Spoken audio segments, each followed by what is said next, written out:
kapartner ganito.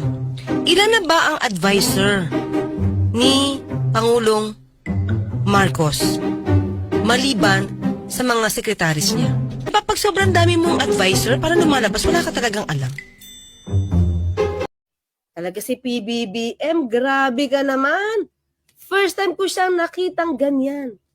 Oo, grabe. May pangiti-ngiti pa. Grabe ka, PBBM. Alaskador. Nang aalas ka na siya. Nang may ngiti. Diba? Pero sober. Walang mura yan. In fairness, mga kaklir, in fairness, walang mura.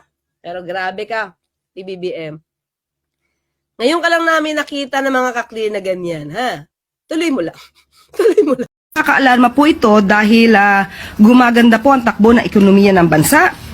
Taliwas po ito sa sinabi ng Vice Presidente na bagsak ang ekonomiya. Tandaan po natin. Tulungan niyo na po ang Pangulo. Tulungan niyo na po ang Pangulo. Lahat po tayo tumulong sa Pangulo para iangat na po yung ekonomiya. 3 months pa lang, marami na nagawa ang Pangulo at ang gobyernong ito. Na hindi nagawa ng mga nakaraang administrasyon. Wala ngang pag-iimbis noon. Hindi ba dapat mas matuwa tayo na kumilos yung Pangulo?